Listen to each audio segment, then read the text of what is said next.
Mr. Holman, you've been called to present evidence of misconduct involving high-ranking officials. Proceed. Tom Holman steps forward, voice steady.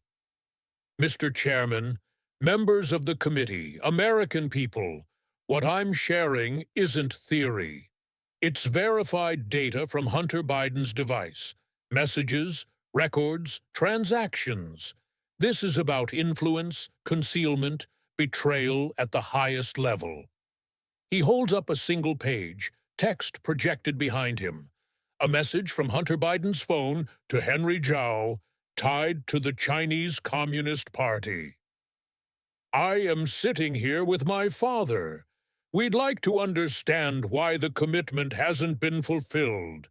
If I get a call from anyone but you, Zhang, or the chairman, I'll make sure you regret not following my directions. Murmurs ripple. Holman presses on. This is from a verified device, corroborated by IRS forensics, GPS data placing Hunter and Joe Biden together when it was sent. Not casual, a deliberate act implicating the vice president in a foreign influence scheme. FBI Director Christopher Wray cuts in, voice firm. Mr. Chairman, I object. The FBI hasn't authenticated this as fact. Presenting it risks misleading the public. Holman doesn't pause. Director, we don't need your agency to confirm what digital evidence proves. He switches the screen to metadata, device IDs, file headers. This is arithmetic, not speculation. He shifts gears. Let's go back to 2013, Air Force Two, Beijing. Joe Biden meets Xi Jinping for 5 hours. Hunter, with no official role, meets Jonathan Lee, a Chinese banker. 10 days later, BHR Partners forms, a Chinese-backed firm. Hunter joins the board. Lee becomes CEO. Holman's voice sharpens. What are the odds? Vice President's son meets a banker, and days later, they launch a firm with Chinese government funds. He pulls up records listing Hunter's equity in BHR, unchanged into Joe Biden's presidency. Fact: BHR was registered in Shanghai. Fact: funded by state sources. Fact: Hunter held millions in stake, despite claims he divested. Wray counters, measured. Board membership isn't criminality. BHR was a joint venture with U.S. investors, cleared by regulators. You're implying intent without proof. Holman nods, unfazed. Then let's get to proof. The screen shows a map of the Congo, zooming to Tenke Fungurume, a cobalt mine. In 2016, Joe Biden's vice presidency, this mine sells to China molybdenum, backed by the Chinese Communist Party, for $2.65 billion. Seller, an American firm. Facilitator, BHR Partners, with Hunter on the board. He leans in. Cobalt powers lithium batteries, phones, planes, electric vehicles. No cobalt, no EV revolution. China now controls 70% of global cobalt refining, thanks to deals like this. Corporate filings flash up, Hunter's name linked to Chinese approvals. Coincidence or coordination? Wray responds, clipped.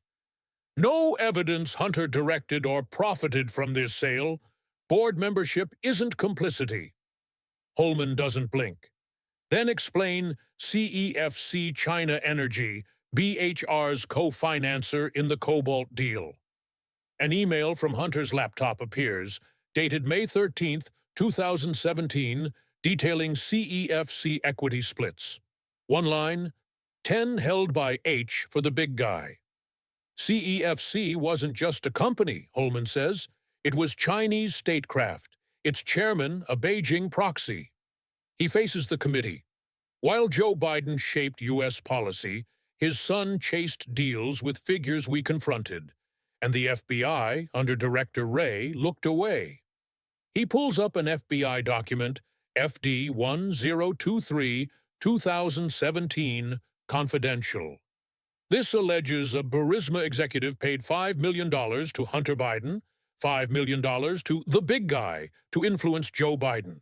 Same phrase, same pattern, CEFC, BHR, now Burisma. Wray interjects. FD1023S are unverified claims, not evidence. No charges against the president. Holman's voice cuts. You didn't bury it. You refused to believe it. Redacted FD1023 paragraphs flash up. This is what the FBI gave under subpoena. Names erased, details gone. Not for safety, for power. He reads, Hunter Biden was on Burisma's board as a bribe to influence Joe Biden. Payments would take 10 years to uncover, layered through accounts. He shifts focus. This isn't one deal, one email. It's a system protecting the powerful, punishing the powerless. He names Pamela Hempel, jailed for 2 months for entering a federal building with a flag. Then Hunter Biden, free on probation despite tax evasion, gun charges. She prayed, got jail. He evaded millions, lied, walked. Holman's tone hardens. Then there's Miles Guo. He describes a dissident, jailed without bail, accused of fraud but held like a political prisoner. Guo exposed Chinese influence, finance, media, tech. Now he's silenced.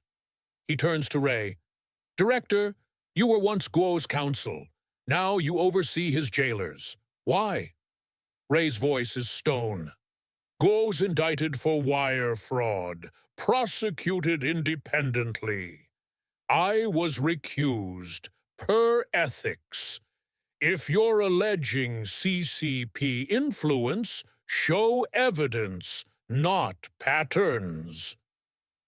Holman doesn't flinch. I have a man silenced while your bureau ignores trails to Biden Incus Guo warned of Chinese infiltration, and he's cut off. He steps forward. We're told justice is blind, but it sees last names before crimes. The FBI ignored Hunter's laptop, shell companies, money trails, whistleblowers, ignored tax evasion, gun lies, paid escorts as expenses. When investigators got close, they were sidelined. He pauses, voice steady. Why does Pamela Hempel sit in prison while Hunter walks? Why do investigations stall near power? Why is he different, while others are crushed? The screen shifts to Guo again. If we want answers, we need the man your system silenced. Holman's voice rises, not loud but piercing. Miles Guo holds evidence, maybe linking Joe Biden to the Chinese Communist Party, maybe showing treason. Chairman Rogers leans in. Mr. Holman, are you suggesting we subpoena Guo? Holman's answer is direct. Yes, summon him, publicly, under oath. 2 questions. Does he have evidence tying Joe Biden to the CCP? If so, does it suggest treason? Representative Martinez, voice tight, speaks. Treason's a massive charge, Holman. If true, it could shatter decades of stability. Holman doesn't waver. The Constitution names treason for moments like this. Chinese troops are in Cuba, 100 miles from us. If the president profited from that regime, it's not whether it's a crisis, it's whether we're too late. Wray exhales, sharp. Guo's indicted for fraud. If you think it's political, bring proof. I caution against turning a fraud case into a treason stage. Holman's response is steel. Guo documented CCP infiltration, finance, politics. He's jailed, no bail, while foreign spies walk free in hours. You call it procedure. I call it suspicious. Let him speak. Let the people decide who's hiding. Martinez presses. If Guo's testimony points to impeachment, or worse, are we ready for the blowback? The White House won't stay quiet. Holman sets down a folder. Better we face the storm than stay complicit. If Guo's lying, sunlight exposes it. If he's not, silencing him worsens the crisis. The people deserve truth. Rogers grips his gavel. We'll deliberate, Mr. Holman. If we subpoena, it's by the book, under the Constitution, no delay. Holman nods, final. Thank you. The public still has the right to know. As the hearing ends, Holman's call for Guo's testimony lingers. Headlines shift. Once protective media now demand answers. Allies grow silent. Polls dip. Donors freeze. Congressional leaders whisper contingencies. Behind closed doors, one question burns. What if the corruption is real? And Wray helped bury it. A special counsel forms. Subpoenas aim higher. Impeachment drafts circulate, no longer whispers but ink. Continuing the narrative, to reach approximately 3,000 words. The fallout spreads like wildfire. Newsrooms scramble, anchors pivot from dismissal to dissection.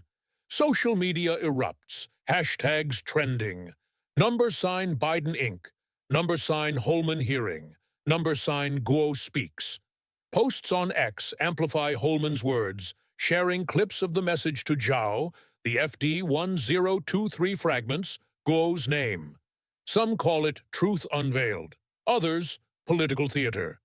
But the evidence, digital, sourced, undeniable, shifts the tide.